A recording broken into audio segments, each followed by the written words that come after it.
What is the purpose of calling everybody?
Do we just have 15 people?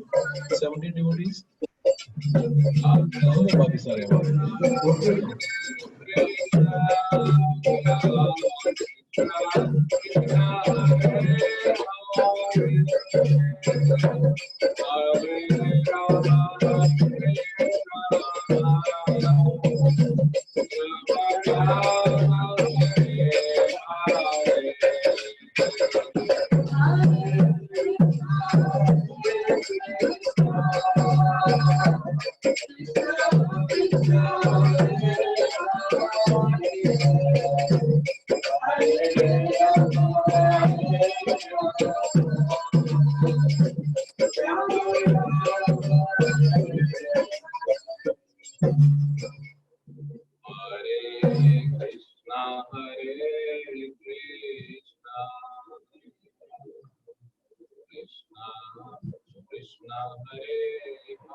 Krishna Krishna Hare Hare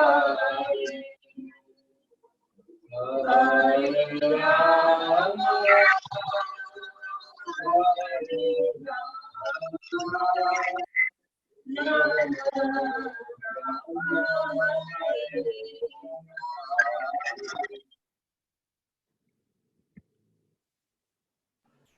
Hare Krishna Maharaj.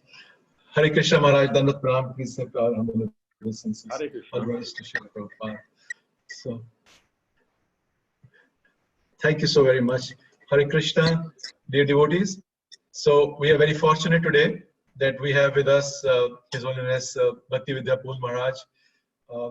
I think most of us know Maharaj, but I still want to give a small introduction for Maharaj.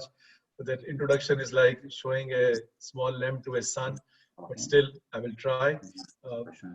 Maharaj, Bhakti Vidya Purna Maharaj was born in 1955 in Santa Monica, California, in USA. And he after leaving the school in 1973, Maharaj met devotees and joined the Kirtan traveling party.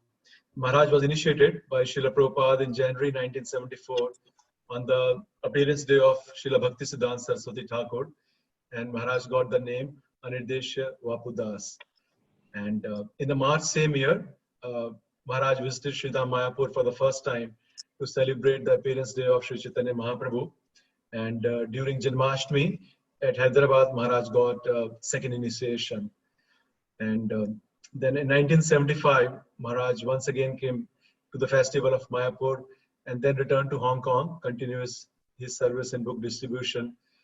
And in October 77, Maharaj traveled with Mayapur devotees to Vrindavan to serve Srila Prabhupada.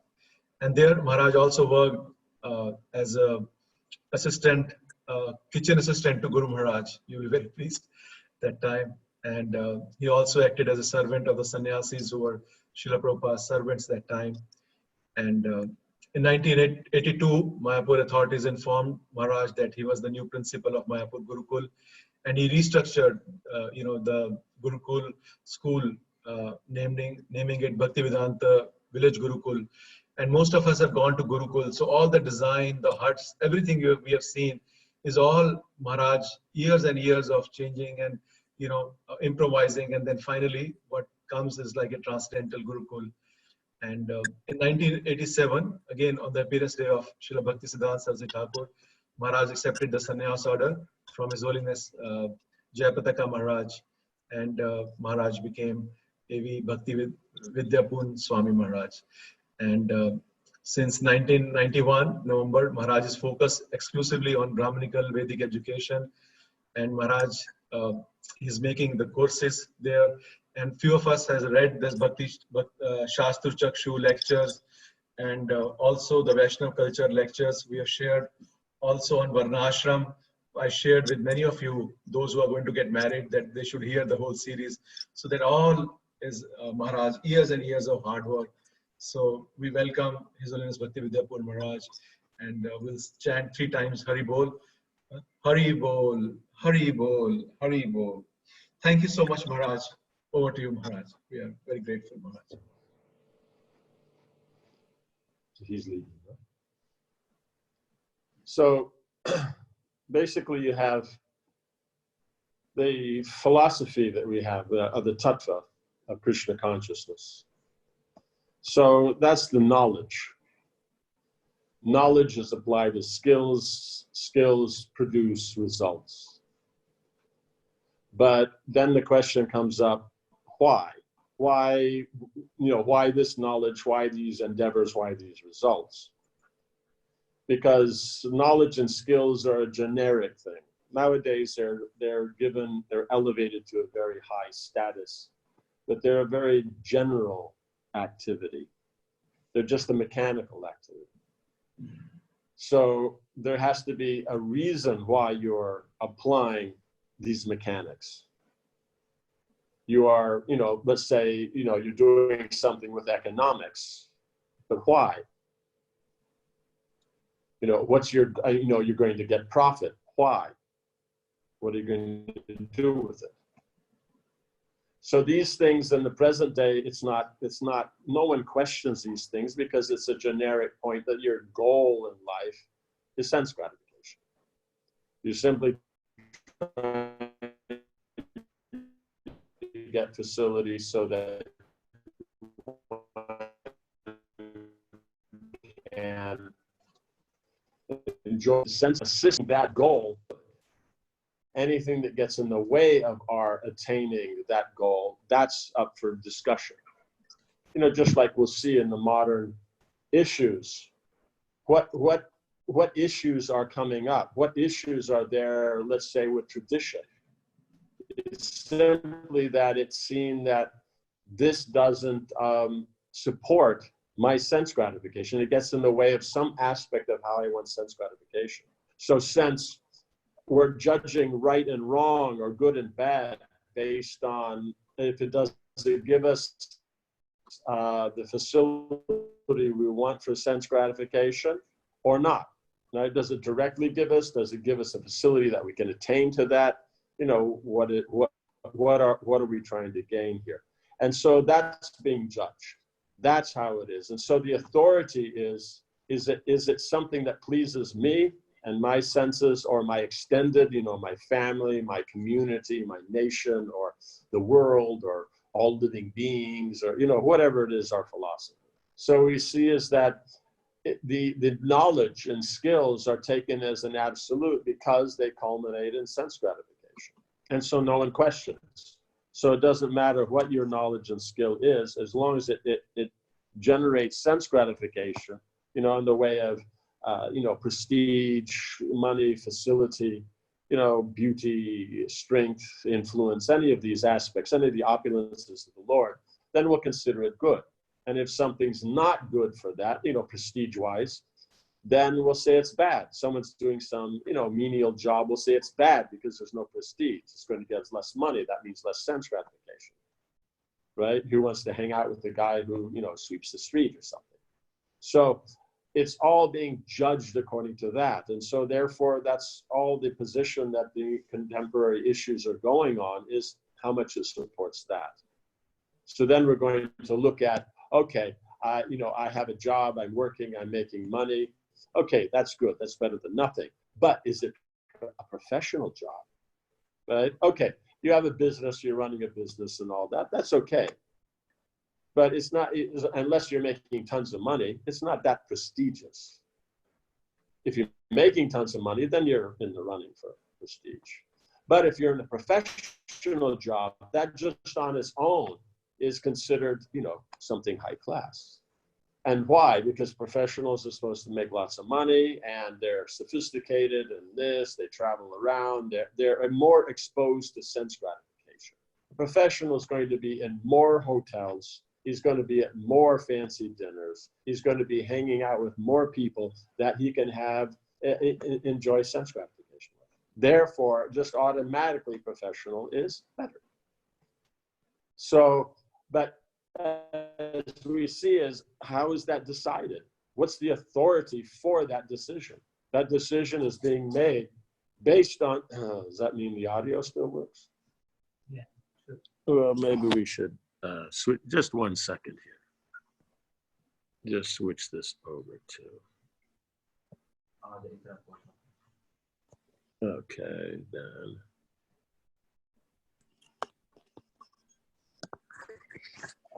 Okay. Yeah, it's a little dark. Maybe move the curtain. Yeah, I think I can put it up or something so it gets some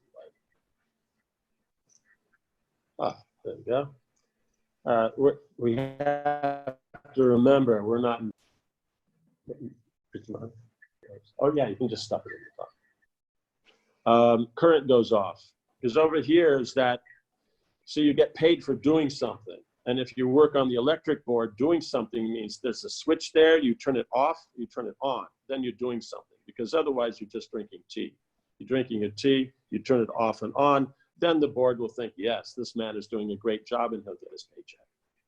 I'm not sure how it works in Delhi, but over here, that's how it works. So right now the current went off, the Wi-Fi went out, and see, now they turned it back. See, why would the current go off for 90 seconds? What work will they do, right? Yeah. Okay. So then we have this principle that everybody together agrees that, yes, this is bona fide, this is good. You know, you're doing this, then that's a nice thing. And if you're doing something else, you know, let's say you're doing some menial service, or let's say the wife, you know, is a housewife, sits at home. These are bad because we've decided being a housewife is bad. We've decided that this job is good or that job is not good. You know, so based on the principle of relationships, that's not the important consideration. Relationships, they're just there. What relationships I have, I know this one, I know that one, and all that. And of course, it's for the family, but what time is spent with the family? One's at work all day. The wife is out, the baby's out, the kids are out. And when they're small, okay, they're at home. But when they get bigger, they're not at home and not at home either. And because the parents put no effort into them, when they were small, the kids are zero going to reciprocate putting anything into the parents. And so then we have this wonderful, nice, modern lifestyle where you have everybody's at home, everybody's on the internet, everyone's doing something different. No one interacts. And we call this, yes, this is wonderful family life. So this is the difficulty, is that somehow or another, by the modes of nature, it's been defined that, you know, whatever is the modern thing that everybody feels, yes, this is prestigious. That's what flies. That's what goes. And so then, you know, especially we see whatever Bollywood, you know, decides is good, then much of the people follow. So the difficulty comes here is that the living entity is not, it's not about just a result. Because in here, yes, you have a knowledge, you have a skill, that skill operated gets a result. Now we say, I'm happy. He has money, therefore he must be happy. He has a nice house, he must be happy. Oh, he got married, he must be happy. He's got a Versace suit, he must be happy. Oh, he bought one of those, you know, nice Audi, you know, 8s and that, and he's driving around in Delhi, you know, where any guy driving around in a 2,000 rupee scooter can put a scratch on the side of his car that'll cost more than that to fix. But hey, at least everybody else is envious. So you know, these are results you can get, but the point is we say they're happy, but the point is you go into anybody's house, the richer they are, the less they're guaranteed to be happy. And if they are happy, why? Because it's about family. It's about relationships with people that they have affection for. That's the real point. If they have relations and all that, then they're happy because there's something to spend the money on, something to use the facilities for. But if we just say, oh, because you have that, then that's prestigious and all that, and now you've made it in the world, that's a vision for fools. And don't worry. Seeing that most people are fools, then one is always in good company. You know, so you don't have to worry that, oh, I'm the only fool. No, everybody's a fool. So you don't have to worry. Everything's fine. So now in this, why would that be the principle? Why would that be what's there? Because we're dealing with, we know the body is not really, I mean, so of course we try to make the body the main thing, but as devotees, we understand that there's something more than the body, that's the soul. And if it's the soul, that means this element of knowledge, skills, and results is actually inherent in the soul. But the knowledge is actually knowledge in connection with the Supreme. The activities is in connection with the Supreme. The results are in connection with the Supreme. That then satisfies the soul, because that's the knowledge the soul has. So, but the knowledge connected with the body, yes, that's knowledge about the body, engaging the body, getting results for the body. That's foreign to the soul. That's why even though we may be a billionaire, we're still not happy, right? guarantee you, even you go into these rich people's houses, you know, they're crore-patis, they're billionaires, whatever they are, their wife still thinks they're an idiot. Doesn't matter how much money they're bringing in. You know, the guy's a rickshawwala, his wife thinks he's an idiot. He's a big businessman, he's an idiot. He's a billionaire, he's an idiot. This doesn't change. The experience doesn't change. You know, just like even the dogs in the street, right? 15 male dogs following around one female dog. She does whatever she wants. What does that mean? Completely ignoring the guys. What does that mean? They're a bunch of idiots. So there's no change. It's the same experience. We think, yes, I'm sitting in the top floor of this, you know, building and all this and that, and I have this perfect view and all that. But the point is the experience you'll get is the same as someone else. Someone else is sitting in one of those busties and I got a good spot here, you know, I'm close to where the water is. You know, there's not too much garbage here, it's not smelly, so I got a great spot. Everybody's thinking the same thing. The experience is the same.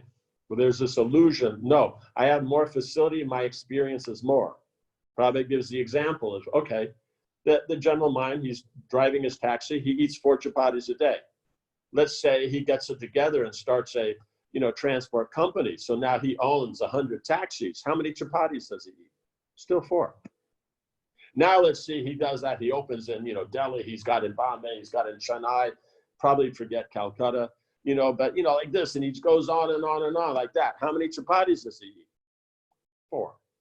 Now let's say he's gotten that, he's got taxis in New York, taxis in London, you know, taxis in Paris like that. He's even opened up taxis in Tokyo and all that. You know, he's multinational. How many chapatis does he eat?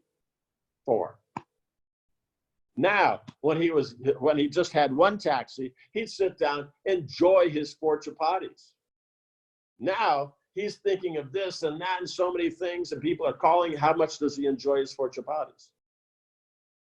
So it's an illusion to think I get more, I enjoy more.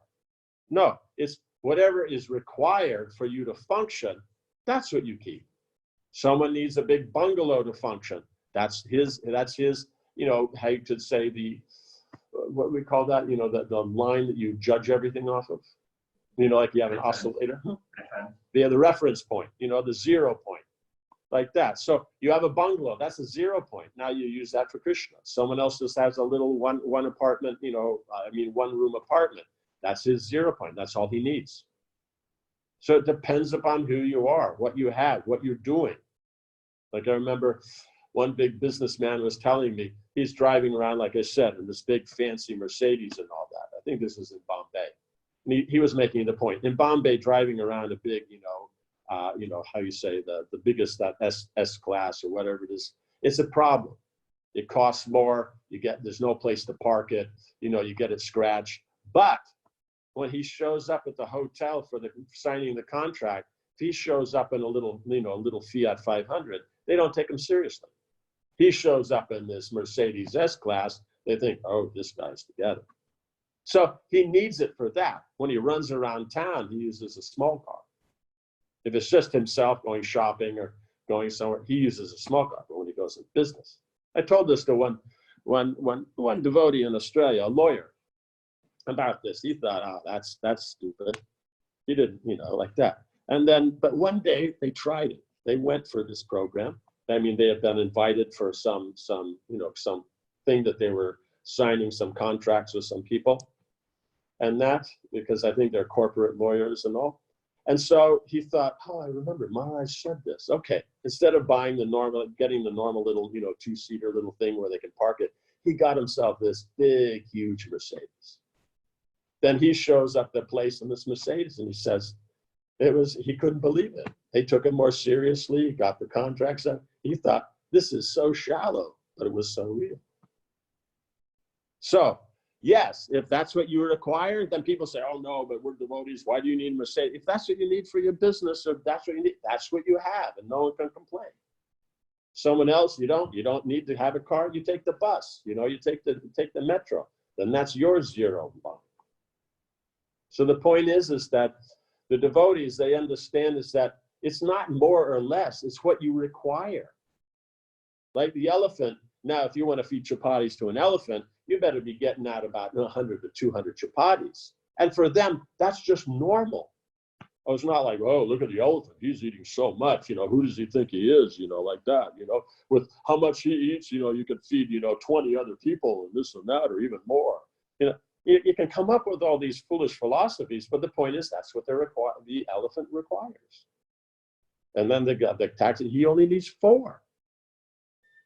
So that's the whole point, is that everyone has to be intelligent to understand this is what's required. Right? This is what's actually required, but because of my attachments, okay, this is required. I have to have the fancy car, not because I really need it, but I really feel comfortable with it. Okay, then have the fancy car, but know that it's an attachment. Don't try to philosophize that, no, it's all the same and this and that. Don't do that. Know your attachments and know what's real and what's not. That's sincere. Otherwise, yes, you can go on fooling each other all day. Like I had one devotee, he had moved, from Calcutta to another city in India and all that. And in Calcutta, people, it's Bengalis, they're into family and things like that. So he has a big place in Calcutta.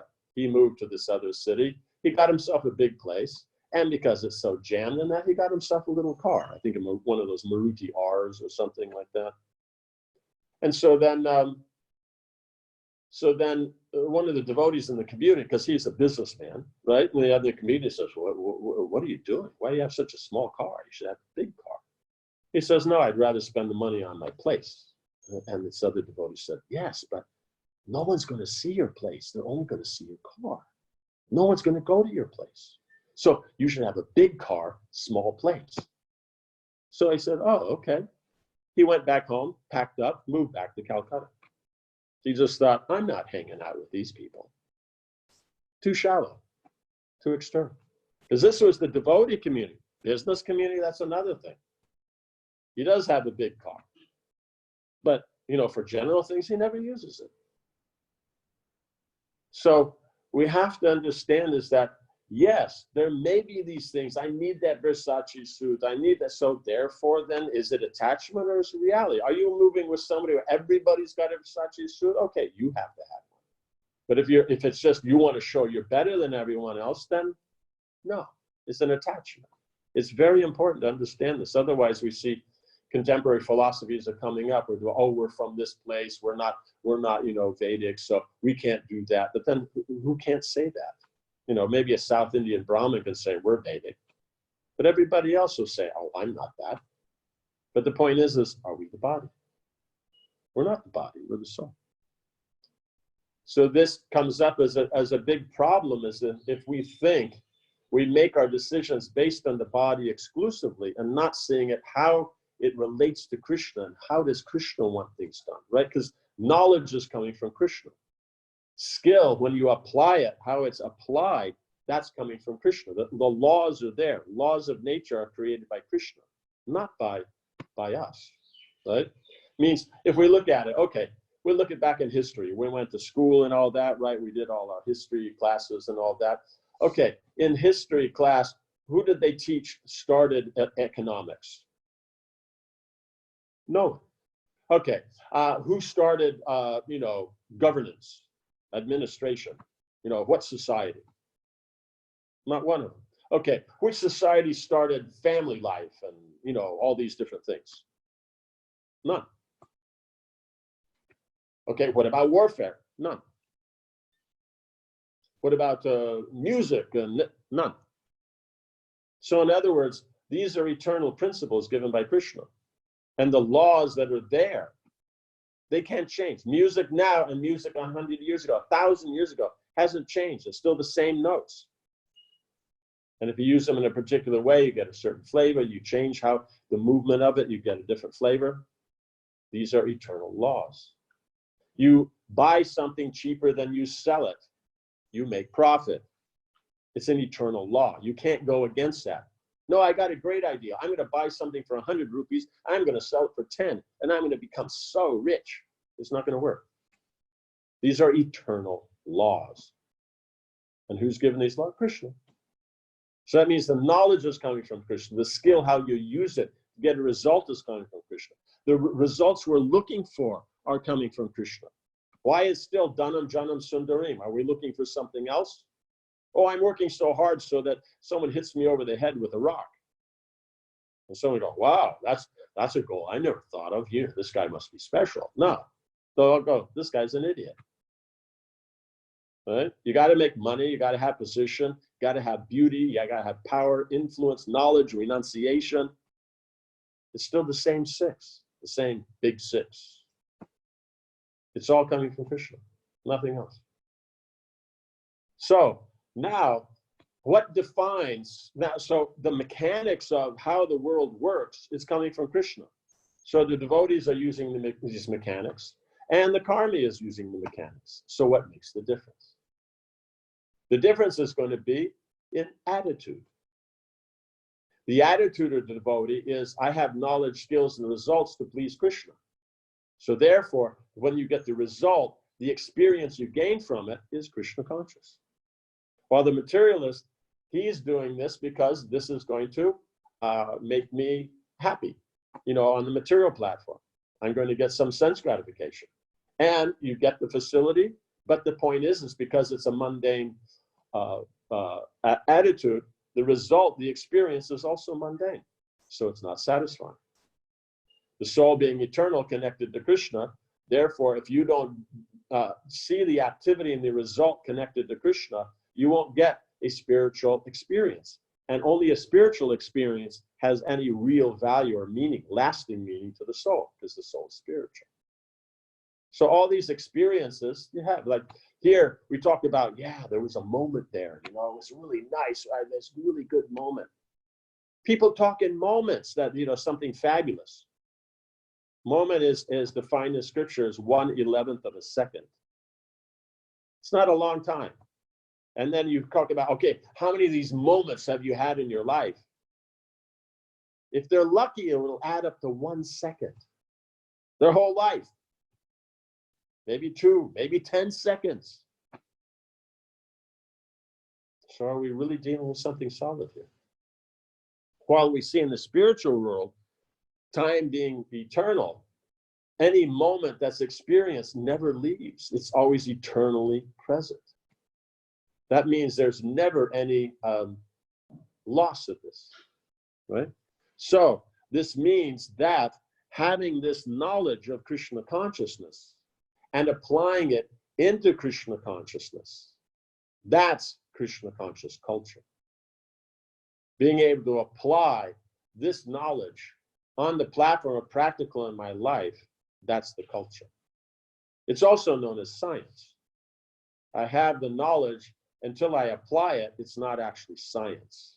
Nowadays they'll say, because we think about these things, it's science. No, until you apply it, it's not science. So in other words, the guy's sitting there at his desk, at some big university thinking of all kinds of stuff like this, and that's all he's doing. We'll say he's the scientist. Then the businessman comes along and goes, wow, this is a great idea. Do you mind, I'll pay you this much and I'm going to use this. Then that businessman takes it and actually manufactures something, he does something with it. He's actually applying the science. The scientists, they're called scientists, but they're not actually doing anything. So in the Vedic system, we call them philosophers. Science is when you apply it. That's why nectar devotion is called the complete science, because it's applied. So until you apply it, you don't get the benefit. I can sit and talk about a recipe all day, but until I apply it, I get no benefit. Does that make sense? Yeah. So, any questions on this? Yes. Thank you so very much, Maharaj. We didn't realize half an hour is gone. We wish we had more time. So so devotees, please send on the chat any messages, any questions we have from Maharaj. Maharaj, this first question has come from Sitarani Mataji, and she's asking, Hare Krishna Maharaj, Dandavat Pranam. How do we always remember that our family members and close friends are Vaishnavas and deal with them appropriately? As the time passes, familiarity breeds contempt, and we start taking them for granted and sometimes even resent them. how to ensure that our dealing with our friends and family are not at the mundane level, but at Krishna consciousness level? Okay. Yes, nice question. So his resentment means, is, Krishna says, anger after frustration. What's the frustration? I'm not getting what I want. You understand? So we're taking it for granted that they're just there because, this is the situation I've arranged, and that. And so these people bring me these kind of, experiences. Husband this, sister that, sister-in-law this, mother-in-law, all these different things. So we're taking it that we're the center. And so being the center, then we forget that we're actually not the center, because the center that we're making is based off of our body, and we're connecting everybody else's body to our body. That's what Krishna is defining in the Gita as the field of action. The field means the body. I have my body. I contact the world through this body. And so the body has the senses. Through the senses, I see the world. I can only see, but what I see, that's what is my world. What I hear, that's my world. That's why you see is that, let's say, you go on internet, and your world that you see is very different than, let's say, from the teenager in the family. Completely different. No common element at all. I noticed this since basically 2010. You can't give old references anymore to most people. See, previously people, they read the same books in school, say the same things, everything was the same, so it's a common culture. But nowadays, let's say you go on Google, right? So when you go on there, what are they going to show you? They're going to show you things connected with what you've already looked at and what they project that you would like to look at. So it'll be a completely different algorithm than someone else's. What it's coming up with is completely different. So the experience of different people is completely different. And then we're saying, oh, no, we're bringing the world closer together through all this. The internet is bringing the close. No, it's not. It's taking everybody more and more individual and more different, where people can't relate. That's why you have to have Facebook, Instagram, this, that. It's just like, how you say, most excitement is in my day is looking at a picture of what someone else ate. They go out to eat and then they take a picture of it and all this and that. And it's kind of like before, you went to a place, ordered something and ate it. Now you have to take a picture of it. And even I've heard some people, they order fancy things to take pictures of, and they don't actually eat it, because if they eat it, they'll get fat. They're not going to eat that. But just that I ate this and I still look fabulous, and you can't eat this because you'll get fat, then this. So it's all kinds of stupidness is going on. So one has to appreciate that your being the center is simply a bodily conceptual thing. Because if we're the soul, which you go in the body is the consciousness of the soul. So that's the center of it. But we're part and parcel of Krishna. So that means actually, if we're part of Krishna, Krishna is the center. Just like for the hand, the center is not the hand. The hand may try to make themselves the center, but the body is the heart. Like that is going to be the center. So Krishna is the center. We're part of that. We can be an instrument. Like the hand can be an instrument to eat, but the hand can't eat on its own. So therefore, if we see that I'm always servant of Krishna, then we're not going to take everyone for granted. That's one thing. Because whether they're devotees or karmis, we can't take it for granted, because if you do, the relationships stop to function. Right? Yeah, because you have the aspect, how does rasa work? You have relationships work that we talked about. We have the 5 main rasas, right? So it starts with shanta, with appreciation. If you don't appreciate, there is no relationship. Then if that develops the sense of proprietorship like that, then you have servitorship, right? Because shanta means you appreciate, you do nothing. You see someone, wow, that's nice, yeah, but you don't interact. Then the shanta, then it moves into that. There's some sense of propriety. So then you serve. That deepens, and there's friendship, right? When you see that equality there. Then the parental, when you see a seniority, right? So therefore, if there's no appreciation, it doesn't matter what your relation, you don't have one. So husband and wife, they lose their appreciation. They're not in conjugal rasa anymore. They're out of rasa. That's why it's such a problem. Or parent and child, the rasa is gone. Friends, it's gone. If you don't have appreciation, you don't have a relationship. Simple. So the point is that you have to reflect on what it is that I appreciate about this person. Because I mean, naturally, that's a Vaishnava consideration, is how do I deal with people? You know, who am I? Who are they? What am I supposed to do? So therefore, what do I appreciate about this particular individual? You started the relationship because of appreciation. That's just how relationships develop.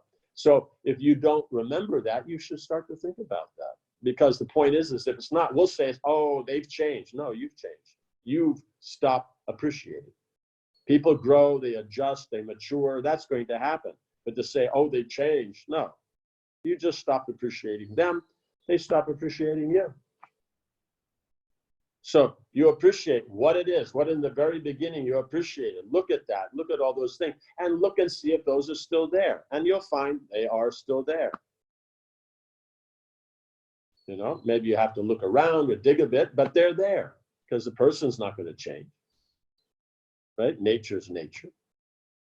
So that's still there. That's one aspect, you know. The other aspect is that it's by Krishna's arrangement that you have facility and family and friends. There's people who have nobody, right? There's been some war. Everybody's been killed. They're the only one left. They got nobody. And we're thinking, oh, it's so tough. I have all these relatives in this big house and all this money and facility. It's so austere. These people got nothing. So the whole point is that one should see is that by Krishna's grace, you have these facilities and you have these relationships, and so function in them. Right? The other aspect is now if we take it that if I am the soul, I am servant of Krishna, so what is my service towards these Vaishnavas? Rather than what can they do for me? Right? There's a famous saying, you know, the principle of it we're applying. I think it's JFK mentioned it in Berlin. It says, ask not what your country can do for you. Ask what you can do for your country. Right? So in other words, don't be asking, what is everybody going to do for me? Look at what can I do for them? They're Vaishnavas. Vaishnava Seva is one of the main elements, 3 elements in our sampradaya. Right? Lord Chaitanya gave us Jiva Doya, right? Vaishnava Seva and Nama Ruchi. These 3. So therefore, Vaishnava Seva is a very major element. We sometimes like to overlook it. No, we're just preaching Prabhu and like that. Okay, you've preached. The person's come in contact with Krishna consciousness. Great, fabulous. That's very important. Very nice thing. Now what are you going to do? Oh, we're just going to teach them to preach.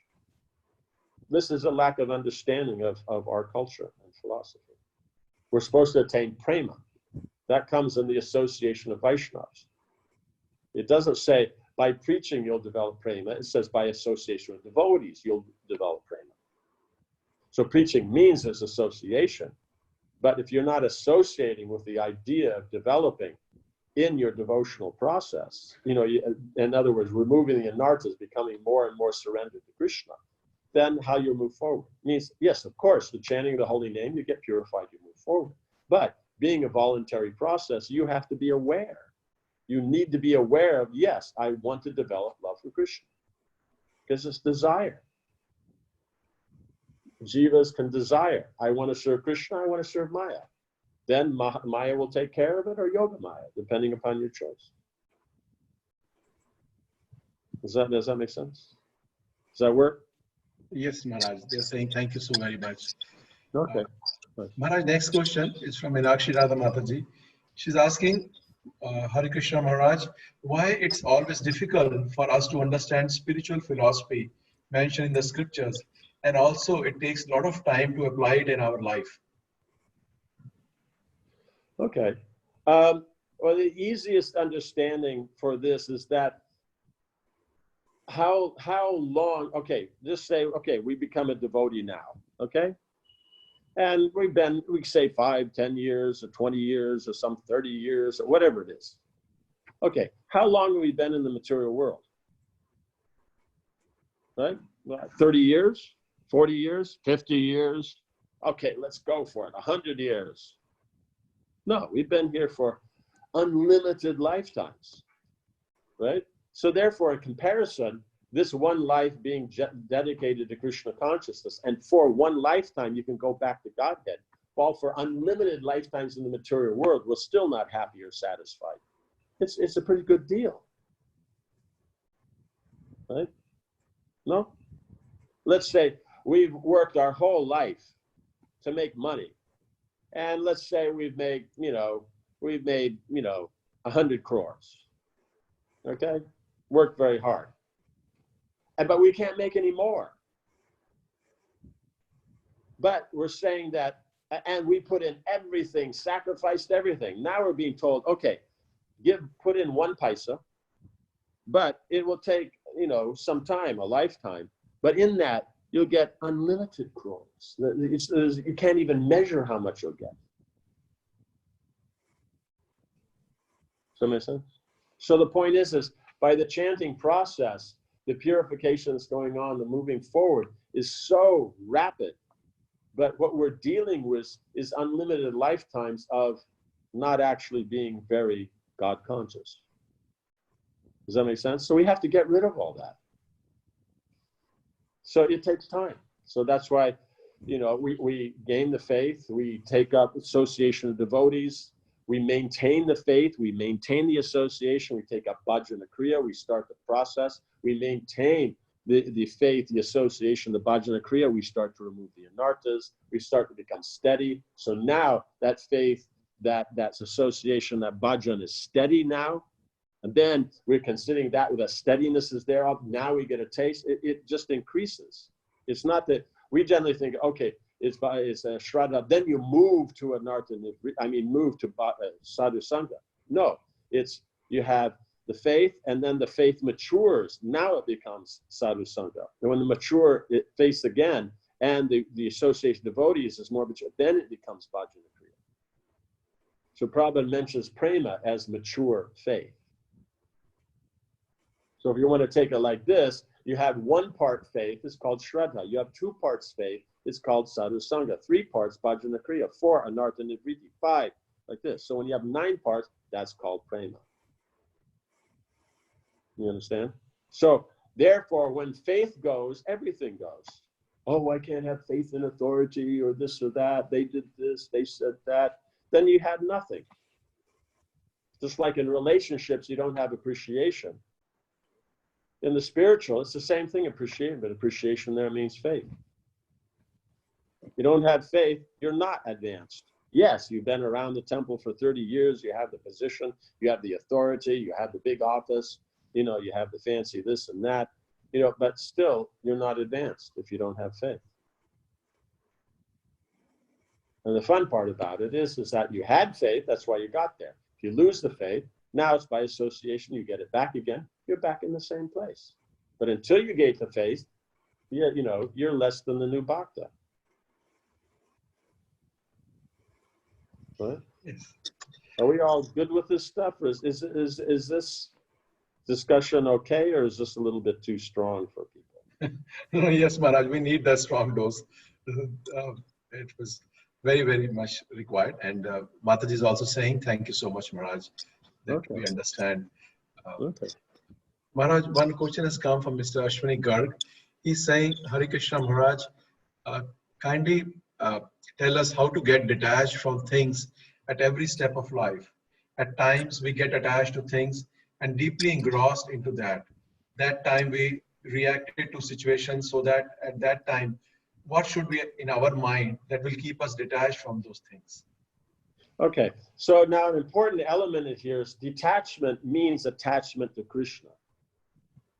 This idea that we're going to become detached and that's all, that's the impersonalist idea, right? The impersonal is I can be detached just as an actual position, but you can't. The jiva being a living entity, There's no question, especially being Shakti, there's no question of being detached, and that's all. So the quality of detachment means I'm attached to Krishna. You know, it's just like this. Let's say I say, okay, no one should be poor. Being poor is bad. Okay? So I'm working to become not poor. But how am I working to become not poor? By working to become rich.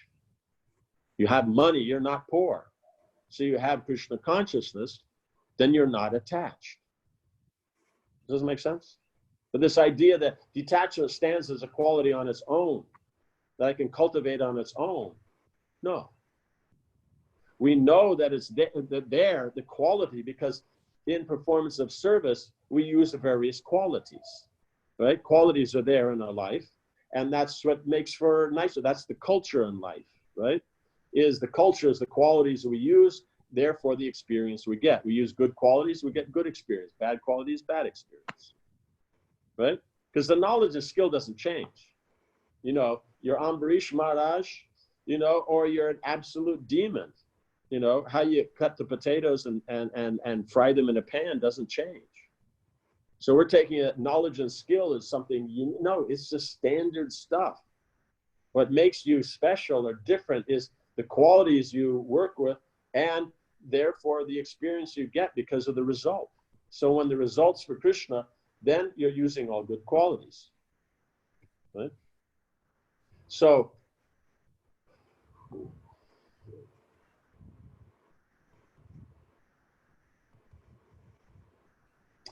therefore, the detachment as a quality on its own doesn't have an importance unless it's enhancing Krishna consciousness. You know, because even we're talking about detachment, are we talking about, putting on, one piece of white cloth and walking out in the street and then just going begging, and that's where we're going to live under whatever tree? Is that what we're talking about? No, we're still in our fancy bungalow with our 2 cars and our this and that and everything else. We're just talking about not being so agitated in attachment that I'm so envious and nasty that I can't even function. That's what I'm talking about, right? So here's that attachment. As a jiva, we will be attached. But the point is since you have to be attached, then become attached to Krishna. That's how we become detached from Maya, right? Krishna says, by tasting a higher taste, you give up the lower. Now, when we're performing the activity, the knowledge and skills, the opportunity comes up. Should I act because of karma and gyan for myself, or should I act because of service for Krishna? Then at that time, I shouldn't do things for myself. That's called it. I do it for Krishna. That's where the quality of detachment comes in. Not that I cultivate separately detachment, because who's going to cultivate separately detachment? Right? It's not going to happen. Right? So we know that don't be envious, don't be jealous, don't be this, don't be angry, because there are points when we're serving that we have that point we can make the choice not to use that quality because we're doing service for Krishna. We don't need that quality. Does that make sense? So therefore attachment is simply where you're going to put your basis and what is, but if we're seeing it, this is service for Krishna, we're attached to Krishna, not the facility, because the facility, today it's there, tomorrow it might not be there. Right? Now the facility to run around and do all those things, it's not there. We have to sit in our house. Right? Modes change, things change. Right? That makes sense. And in Delhi, it's better for you to stay in your house, right? You go outside, even if you're a non-smoker, it's equivalent of smoking 2 packs of cigarettes a day. That will kill you. So staying at home, you're actually doing better. So staying at home, it's a step up as far as health goes. Yeah. Yes. Thank you so much, Maharaj. Okay. Maharaj, one question has come from Neha Kumra Mataji. She's saying, Hare Krishna Maharaj, Dandatanam. Maharaj, how should we practice right judgment that furthers our Krishna conscious values in a multicultural environment? Multicultural. I mean, that's quite generous. That you're actually thinking that this is culture. You know, it means Bollywood is culture. Yogurt is culture. You know what I'm saying? You know, the dough you make the bhaturas out of, that's culture. Right? This other thing, harder to say, what's culture? Like one Australian once was joking with me. And he asked me, what's the difference between an Australian and yogurt? And I said, I don't know. He said, the culture. Right? Okay. So we have, in other words, there's a multiplicity of particular attachments. But these attachments are how they deal with each other in families, how they eat, how they dress, how they do this and that. But we're saying the multiplicity of cultures. But in the past, you're from Delhi, you meet someone from Bombay, you meet someone from Chennai, meet someone from Bengal. You go back 30, 40, 50 years. Is there a problem in culture? No, because you talk nicely like a gentleman. You know, you go out to dinner. You know, if you're hosting the other person, you try to make it as nice as possible for them. You know, did that culture change? No, you're sitting in some simple person's house and eating lunch and how they serve you, or you're in the rich person's house and the mood in which they serve, zero difference. Right? In other words, the culture is one culture. It means culture is culture. Anywhere you go, it's the same. It's still culture. Right? So the point is it's just a matter of at what level of attachment to things that are simply about my sense gratification, that's going to differ. Because what I say is sense gratification, someone else says it's not. That's how you have 8,400,000 species of life. So therefore, one person says this is you know my sense gratification. Someone else says that's stupid, and so now we're saying, oh, multicultural. So use whatever term you want. The principle is going to be the same. Point is you have to be tolerant. You have what you do. You do what you do. They do what they do. What do we care? You know. So it's like that. They want to let their children run all over the thing and disturb everybody and things like that. That's what they do. But at my house, we don't do that. And we can decide, do I want to hang out with these people? And if you decide, well, for business, I have to hang out, but then you have to just see, is the profit I make, equivalent to the disturbance I get? And if the profit's greater, then, hey, you got to tolerate. You know? So this whole idea that it's multicultural, where's the culture? Well, it means we take modern culture, Manu, this is in Manu Samhita. Manu, later in the chapters, I'm not sure where, but in the latter chapters, there's a definition of modern, right? This is in a conversation between the sages and Lord Brahma and Brihaspati at the beginning of creation. So we're talking about a conversation that is like 150 trillion years old, right?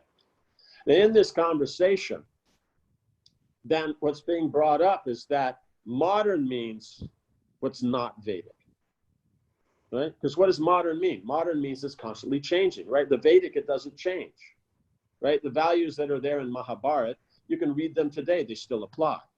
So 5,000 years. But what was a value 10 years ago, people laugh about the 80s, what people did, the hairstyles, this, what they did, how they talked, this and that, and depending on what level you are in society, what they did last week,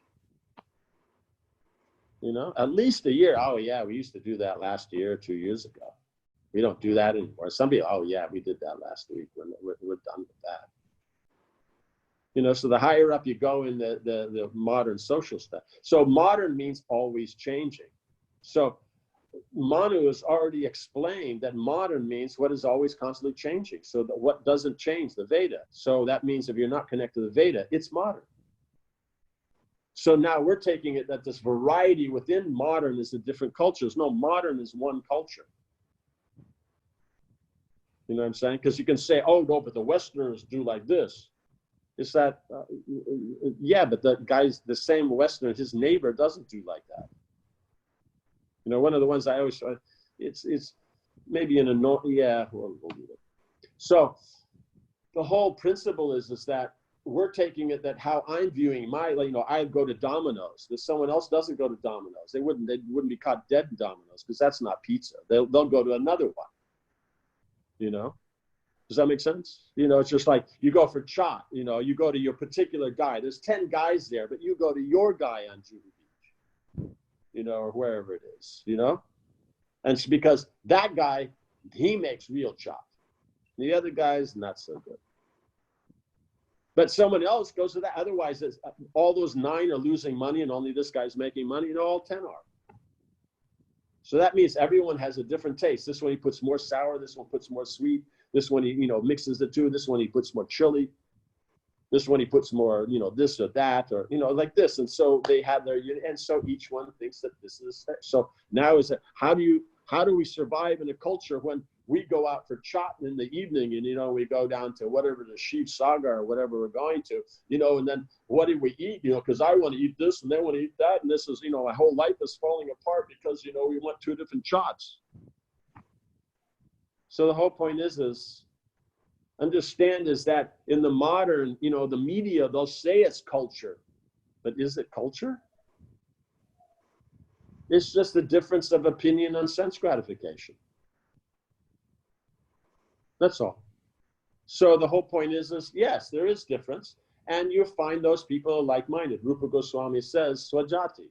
Those who have a similar interest in Krishna consciousness, a similar method on how they go about it. You know, it's just like, I don't sit down to eat with a natural food freak. I won't. Why? Because anything you eat, it's wrong. Oh, it's got sugar. Oh, it'll kill you. It's got oil. It'll kill you. It's got this and it's going to kill you. You're not sure. Well, you're not eating. Oh, you're not. You can't sit down and peacefully eat.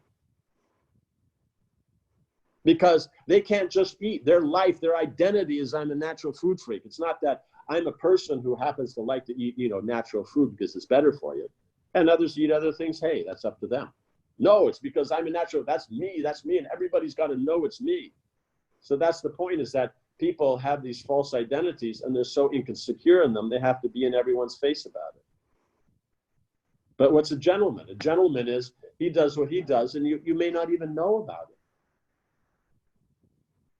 it. You may not even know what he does and he likes. You know, like I can remember seeing it was always very interesting. You see these pictures, let's say in a martial arts dojo, right? And so you're going to have, you know, all the new guys there, right? You know, dressed in how nicely they can do the martial arts outfit, you know, the Chinese or Japanese outfit. Then you're going to have the, you know, the top students there, and they're going to be, you know, cutting the profile and they're dressed more nicely and everything like that. Then you're going to have the guys that, you know, the head of the dojo like that. And he's really got his outfit and that. Then you have the grandsire. He's there, the little Chinese guy in a suit. No martial arts, you can't even tell he's a martial artist. In fact, if he bumps into people and people are annoying him and all that, he'll just try to avoid the fight. Oh no, this, that. If they attack him, then they got problems. But if they don't attack, he just tries to get out. But probably is good chance everyone below that, someone comes up and is in your face, they'll immediately want to fight because they, you know, I'm a fighter, I'm a martial artist, I got to show them. It's an identity. So these false identities always cause problems. So it doesn't matter which one it is because every living entity has a different false. It's just a matter of which ones you can relate to. And you don't have to worry about it because in this society, it's not like you have these huge communities and everyone gets together in that. It's like this, where, you know, on the internet, you get together with a few people. You know, it's not like your Facebook friends you're going to invite to your wedding. You know, you don't even know who they are. Right? So the whole point is those few friends that you have that you like, those are who you associate with. Don't worry about everyone else. What does it matter? The instructions are there. You want to follow them? Nice. You don't want to follow them? Hey, your Krishna consciousness will move forward slowly. You know, you want to say is, oh no, but you know, all this modern stuff, we have to fit in. You know, if we don't present ourselves as the modern person, then all these modern people won't take it up. Right. And who are all these modern people going to? Right? Some guy with a beard. You know, like that. In the West, devotees stopped doing kirtan on the streets because they said, oh, this is too weird and all that. You know, so then no kirtan. So then we're not doing the kirtan. then an interesting phenomena happened, that they found that they could go to yoga studios and people could relate with yoga, and so we can go there, and we don't want to bring up the holy name, and we'll do a Ganesh bhajan if we do something, because they might know it's Hare Krishna as if they know Sanskrit. They can't tell the difference between one mantra and another. So then the fun part comes is that the doing of kirtan, the performance of kirtan in the yoga studios as something that people want to come to, came not from us. It came from the karmis, from the non-devout. They went to Vrindavan, picked it up. They liked the kirtan. And so the Vrindavan Wallas, the Apasampradayas, they come and they do bhajan. And everybody comes. And what do they come in? Do they come in a suit or their jeans and shorts? No, they come in their Vrindavan outfit. And we're sitting, oh no, we can't do this. We want to fit in with the modern. We want to show we're intelligent and all this kind of stuff. It's kind of like, be intelligent in your field. Does that mean as you walk down the street, when you stop and talk to somebody, you say, excuse me, and then you pop into the phone booth, change clothes, and then come out and then talk to them? No. If you are who you are, you're comfortable with who you are, it doesn't matter what everybody else is doing. The whole point is when we have faith that devotional service is the real activity and all other activities are contained within devotional service, that then makes you steady in devotional service. That's the position of Nishtha. Does that make sense? That's how you define advancement, is in faith. So it doesn't matter. Since when do the karmis have to value Krishna consciousness for us to practice it? Does that make sense? Yeah.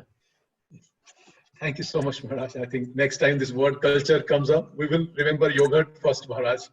Okay. So, thank you. Maharaj, there are 2-3 questions.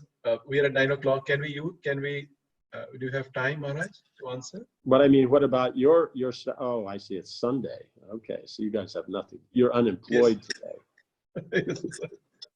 Okay, yeah, 1 or 2. You can try. Yes, Maharaj. One question is from Saurabh Prabhu Maharaj. He's a sincere devotee and looking for a marriage partner. So he's saying, so when you say he's sincere, that means like Rani Kapoor is not sincere, or Saurabh Agarwal is not sincere because they're not asking. Oh, you're saying he's sincere because he's getting married, then you might think he's not sincere. Sorry, Maharaj. So he's saying, Hare Krishna Maharaj, can you please let us know if the horoscope is required for marriage? If not, then it's okay. If yes, then how much we should think about it, and how to find who's a good qualified astrologer? Okay. So Prabhupada recommends the astrological things because, okay, let us say, a boy and girl get together, okay? Right? What are they going to do?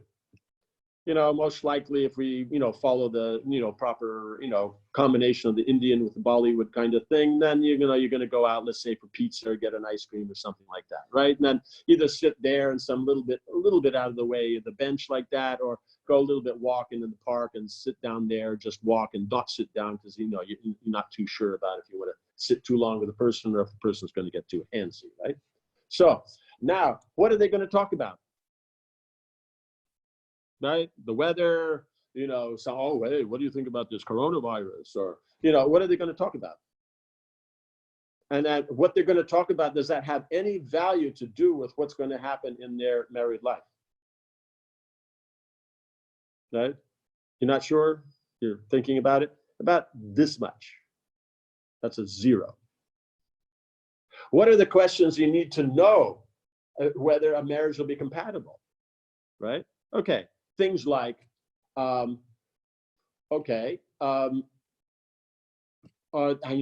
just start at the top. I mean, are they going to be, how much are we going to practice devotional service? How much is practice in the house? Do you have deities? Are we going to follow those regular principles there? How often are you going to go to the temple? How much are you going to go to the temple? Are we giving money to the temple? Okay, 2.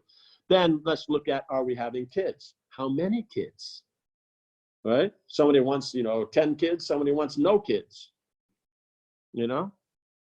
Because there's always this illusion that, oh, I like hanging out with them, so everything's going to be perfect.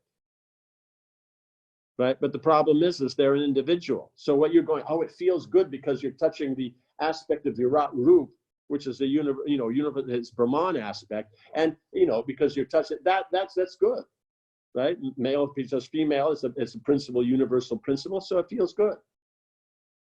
But the point is you got to live with the person.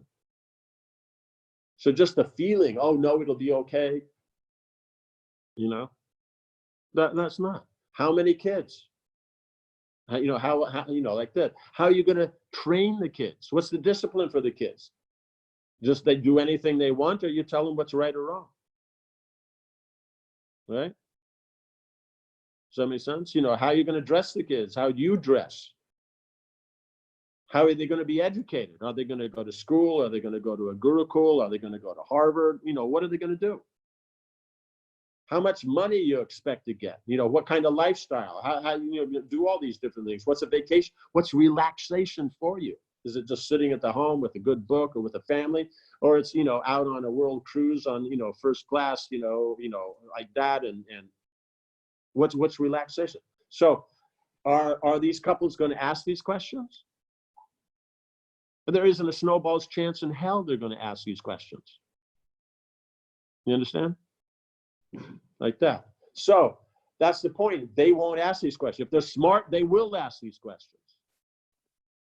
Because these are the questions. If you haven't answered these in the first 2 or 3 times of your meeting with the person, basically within the first week, then what's the chance that you can make it work at any point? Because once you're attached, you're not going to jeopardize asking something that they're going to be upset about. So you're never going to talk about these things.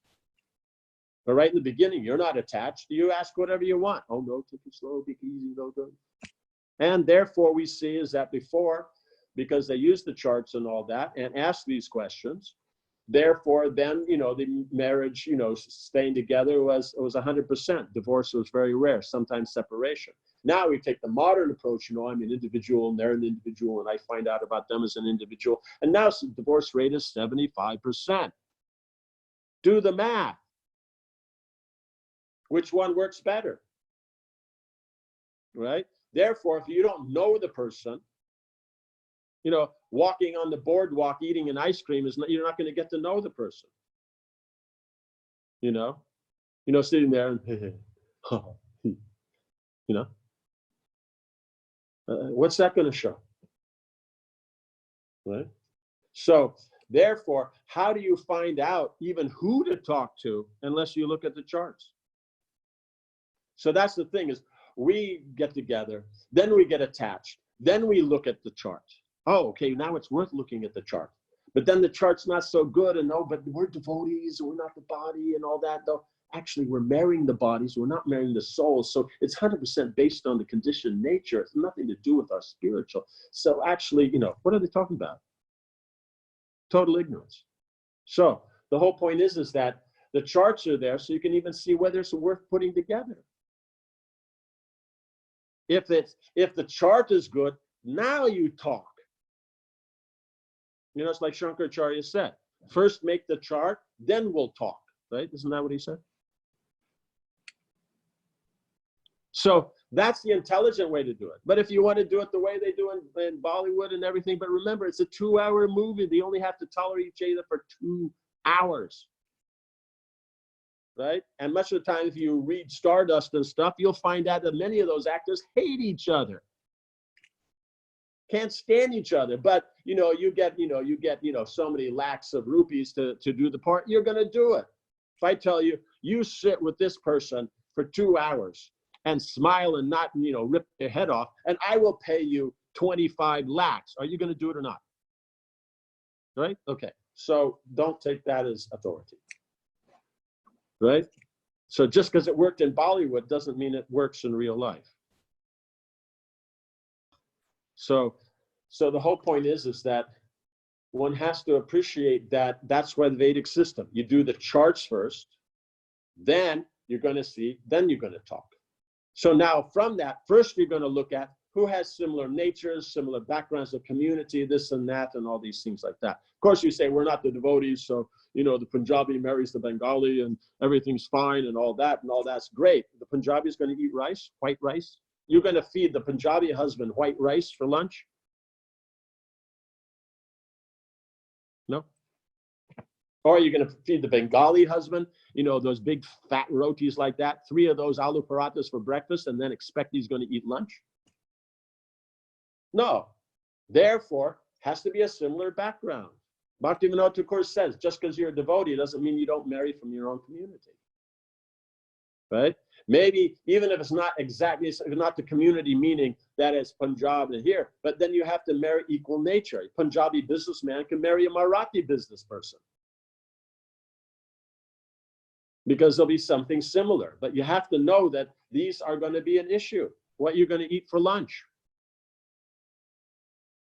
People go nuts in family life over what they eat for lunch, not whether, COVID-19, is, the lockdown is too tough or not tough enough, or, that's not why marriages fall apart. So the chart then tells you, are they of similar nature? What they consider relaxation is the same. What they consider sexual attraction is the same. What they consider, in the things of what they want to, do and how they view the world is the same. That's what the chart tells you. And so wouldn't you rather start with someone there rather than go on the thing is, oh, but love will make it all work. But in the material world, where's the love? It's simply sense gratification. They give you sense gratification. The sex works great. Then we're fabulous. And one thing you have to know is that, yes, all this premarital sex, this, that, and all these kinds of things like that. Why is the girl allowing it? Because she has no control. She doesn't have possession, right? So therefore, she's a little more free. But as soon as they're married, now she has possession. Now she's going to control it the way she wants it. And then the guy's going to go, hey, what happened? So that's why the whole modern approach is so bogus. You know what I'm saying? It's like the modern, you take the guys, I remember seeing this one comical thing where they're doing an interview. And this was a real interview.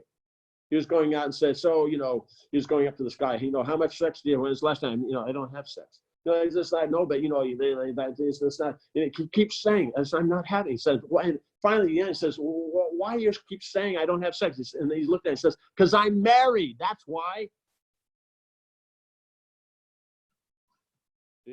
Sex is for before you get married in the modern thing. But now you go back into where people didn't go through this whole dating thing. They just, looked at the charts, checked out things made like that. It's a good thing. Like that. How many kids did they have? Right? They had tons of kids coming out of your ears. So we have to look at the reality of things. People in the modern, they say, oh, it's this, it's all that, but we have to look at the reality. Point is if the person, can't know why we should do the chart, then why do you want to get involved with such a person? You don't have common values. Once you be mature enough to look at who is a possibility, check the charts of that, then hone it down to what's actually proper. If we're doing business, I just go out and start throwing money at anybody. Or I see the field, I see that. Oh, I'm working in this business. What could be that? Then that, and then who's the best in that? Then that, and then I start talking. We do that in everything in life. You want to buy something online, you don't read the reviews? No, I just got it, and then I'll figure it out. No, you look at the reviews, you check this and that, you talk to your friends. So why would marriage be any different? Right? So this modern is a total illusion. Oh no, but you have to get to know the person. By having an ice cream with them or having sex with them, know the person. You ever heard of a one-night stand? How much do they know the person? They had sex, now they know each other. What do they talk about when they have sex? They're having sex there, and they go, well, I was thinking, about the kid going to Harvard and all that, like that. Oh yeah, that sounds like a great idea and all that. Is that what they're talking about? Get real, people. The whole point is that you have to know the person. Then everything else happens. You don't let the wife is upset with you. There is no sex. Simple. It's said right there in Manu, 151 trillion years ago. I made the point. The wife is happy, the whole house is happy. She's grumpy, the whole house is grumpy. That's the way it is. That's the eternal law. So she has to like you as a person.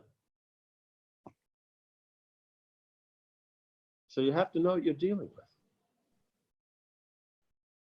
Is that okay? He's saying, Dandas Pranam, thank you so very much, Maharaj. We are also all shaken up, as Grastas also. Yeah. Maharaj, there is one question which has come from internet. This is from Manglavati Chitra Mataji. She's saying, Hare Krishna Maharaj, please set my humble obeisances. Could you kindly elaborate on why it can only be called science only when it is applied and not before? Because before that is theory. So science means that you actually apply it. Means that you're actually mechanically, because unless it mechanically works, how do you know that it's true, right? Also, if you look at the scriptures, now you have the verses of the scriptures, and the scriptures, the verses, then they have a meaning, right? The words are empowered with meaning, right? So now the direct meaning, that's direct meaning is the Abhida Shakti, the direct, what it's saying. The indirect, that's the Lakshana Shakti, right? So Lakshana Shakti example would be given like the Shastra, it says, the village on the Ganga. So is the village actually in the Ganga, right, floating on top? No, it means it's on the bank. So it's poetic. So whenever the direct applies, you would use it. You know, as it says, the village on the bank of the Ganga, I don't think, oh, well, it's on the bank of, the Hudson or something, right? So the Abhida Shakti means it's direct. And then applying that, that's called Abhideya. Does that make sense? So when you apply the Shastra, that's Abhideya. So that's where the science is. It's just like, I have a kitchen, okay? All the pots and pans, and I got the latest, best pots and pans there is. I got a fabulous stove and all that. I got all the spices. They're all from the best places that I went out to the market, got it myself. Everything's there. The lard is filled with all the grains, everything like that. I got all the subjis that are in season. Everything is there, okay? Now I'm standing there in the kitchen and looking at all that and going, wow, this is from here and that's from there. And the saffron's from this place and the chili from that place and this one here and this pot's from London and that one's from France and this is the Tokyo knives and this and that. Is that cooking? Are we cooking? Yes or no? No? There's no cooking going on. So it's all theory. So when you go in there and actually take things, peel things, cut things, throw them into pans, now we're cooking. Pun intended. Does that make sense? Thank you. Okay. Thank you, Maharaj. Okay, so we should probably stop now. Okay, Maharaj. Thank you so very much, Maharaj. We are very, very grateful to you. All the answers, they have hit like something sharp in our hearts, so we know there is a problem there. And we just hope and pray that we get your association again, Maharaj. Okay, so sorry if we spoke a little strongly, but someone's got to do it. Yes. Thank you so much, Maharaj. Okay, Hare Krishna, Maharaj. Hare Krishna. Thank you. Now what do we do? Where?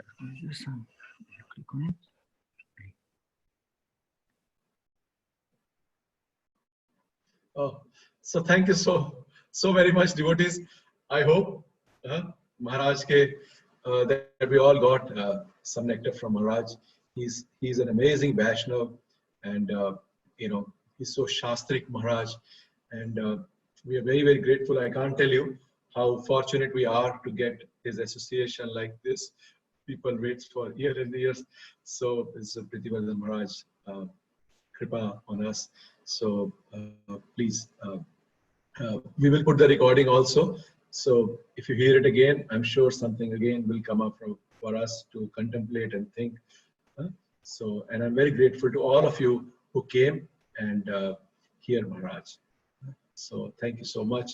And today evening, we have We have two, sorry, we have two events. One is we have our online DYPH seminar from 4 to 6 p.m. Ronnie Prabhu will be taking it. So please come. 5 to 7. Oh, sorry, I'm sorry. 5 to 7. Yesterday was 4 to 6. So 5 to 7. So please come and attend it. And then 7 o'clock, we have His Holiness Loknath Maharaj, who will be speaking to all the devotees in Gurugram.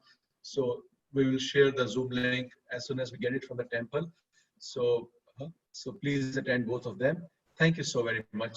Hare Krishna. All glories to Srila Prabhupada.